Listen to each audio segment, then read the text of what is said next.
play the shitty games that suck ass. He'd rather have a buffalo take a diarrhea dump in his ear. He'd rather eat the rotten asshole of a roadkill skunk and down it with beer.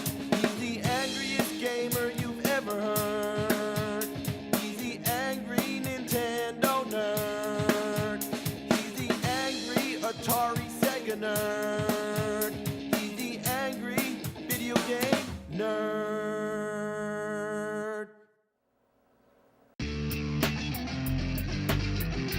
Get the power, Nintendo power. Get the clues that you can use, Nintendo power.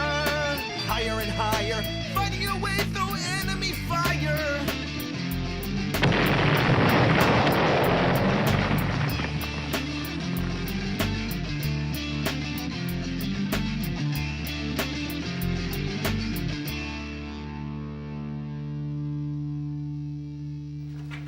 It's time to chill out. Nah, don't worry, I'm not going mellow on you or anything like that. And next time it's going to be a game review again. But for now, I just want to take you back to one of the most important parts of my childhood, Nintendo Power. You know, today there's internet. Anything you want to know about any game, you just look it up. But back then, your only source of information was magazines like Nintendo Power. If you had a subscription, you were the man. One of your friends will be breaking their balls to beat some game and you'll be like, oh, I know how to beat that game, or I know a code. That's because you had the power. Nintendo Power, motherfucker! When it landed in my mailbox, issue 1 was the most mind-blowing thing I've ever seen. Just opening up a page to a map of Metroid, it was so helpful. That game made you feel like a rat in a maze. Then there was the Super Mario Bros. Unlimited 1-up trick, the famous Contra code that gets you 30 extra lives, and how to skip to Zelda's second quest. All in this groundbreaking issue, from front cover to back, it is absolute classic. The one thing that used to piss me off was the NES Achievers section. It's just a bunch of nerds showing off their high scores. But how do you prove it? You gotta take a photo of your screen. And nobody really knew how to do that. I mean, remember, there were no digital cameras back then. So you take the picture of your screen, you have no fucking clue what it looks like, and there could be like 20 other pictures on the roll, so you either have to like waste them all or wait till it gets finished. You get your mom or dad to take it to the store to get the picture developed. It comes back, and what does it look like? It looks like fucking shit. So Nintendo Power printed some guidelines basically saying, look dumb shits, this is how you do it. And if my game said cheese, I think I'd shit my pants. And if I was wearing that, I'd have problems. Nothing brings back memories like breezing through an issue of Nintendo Power. Remember when the Nintendo 64 was the Nintendo Ultra 64? Remember when the piece of shit Virtual Boy was called the VR32? Remember the NES Satellite or the SNES Catapult? Remember Star Fox 2, the game that never saw the light of day? Remember reading about the new shows coming out like Captain N and the Super Mario Bros. Super Show? Remember that shitty movie The Wizard and that fucking dumbass Super Mario Bros. Movie? Man, I remember reading about that and being so excited, I couldn't wait to see that movie. But it was just like waiting for a buffalo to take a shit all over your face. Another thing powerful about this magazine was the power to know what games were coming out. But only if we could read between the lines, we would know how shitty they'd be. This one says, in-depth playing tips on the horrifying sequel to Castlevania. This one says Back to the Future has that distinctive LJN style and an interesting timer. Wow, they knew it was bad.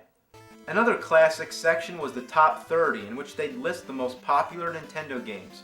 I don't know what Ninja Turtles was doing at number 1 for so damn long. But anyway, it was only NES for a while, but then they started doing the top SNES and Game Boy games. They even had a top 5 for Virtual Boy. That's just hilarious, because that's almost the whole library of games for that fucking piece of shit. The covers were always exciting to look forward to. This one gave kids nightmares, and parents complained. I thought it was awesome. And I never noticed that face in the background till today. This one's cool because it's an owl, and owls are cool. But this one really sucks. Why is it all gray? I mean, what the fuck kind of cover is this? Oh, well, what the fuck?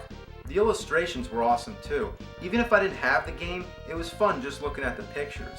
Here's a page on Clash at Demon Head. Just a nice page, everything's fine. But then there's something that bothered me. What's this? He's flipping the bird. He's giving the finger. And I'm not making this up.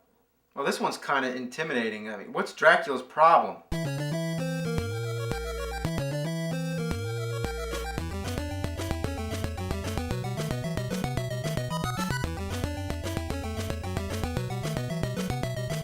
Speaking of illustrations, there were also the comics. Howard and Nestor were classic. Usually would relate to a new game that was coming out, like this one's about Castlevania 2. It even makes mention of that weird tornado thing. There's also a Tetris comic, Battletoads, Zelda, Mario, Star Fox, Metroid, Shadows of the Empire, and Killer Instinct. The ads were kind of weird. This kid better be careful not to get those games wet. Actually, those games suck ass. Throw them to the sharks. Wow, there you go. Huddle around the phone. Charge your parents' phone bill up the ass. Unmask the power animal in you. Uh-oh, here we go. And radicalize your game with a subscription to Nintendo Power. Holy shit, will it make me grow claws like that? You know it's gotta be awesome when you're flying a Jeep through space going apeshit with Nintendo controllers. This one's so weird, somebody actually wrote a letter asking, did you really freeze a Super Nintendo? I'd love to know. The answer, Jay, the wonders of special effects and photographic tricks. The answer that you're looking for is no. The block of ice is actually just a plastic shell. It's way cool though, huh? As Nintendo Power progressed, the ads went from being weird to just being fucking disgusting. Why the hell is there a picture of a jar of toenail clippings in a video game magazine? What were they thinking? Now here's the worst one yet. It's some old creepy bitch holding a log of shit. God damn. One ad was so gross, I stapled the page shut. I'm actually not joking. Then this one just shows a hurl bag. Yeah, that's great. That just sums up how I feel about the whole situation. Nintendo Power. Don't open unless you got a barf bag. Each issue always came with a poster. As you can see, I still have them on my walls, but each one represents frustration. Getting these things out without ripping the fuck out of the poster is just a real shit sucker.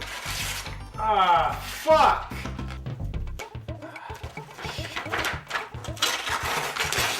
Fuck. Eventually they started putting staples in the posters. Fuck!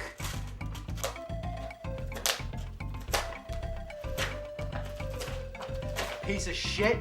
Besides the posters, there's a lot of stupid shit like this Donkey Kong iron-on t-shirt.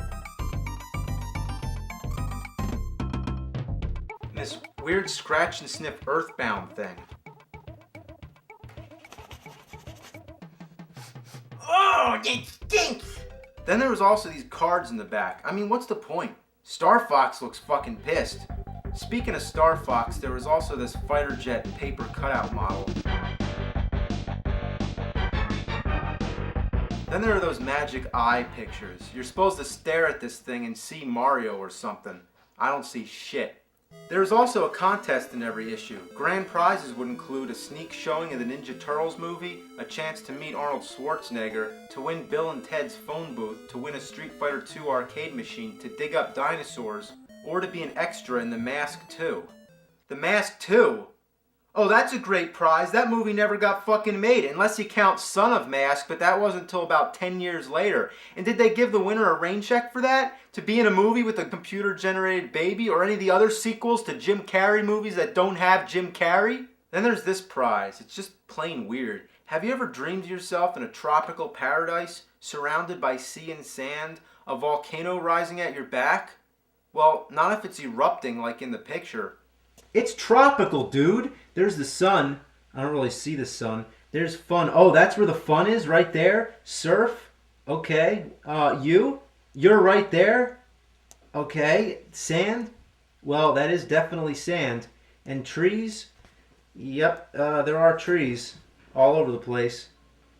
There's also a contest to design enemies for future Mega Man games. Some of the entries would include Balloon Man, Sun Man, Yo-Yo Man, Spring Man, Magic Man, Clock Man, Whip Man, Spook Man, Clown Man, and the only two female characters were Mega Woman and Mega Girl.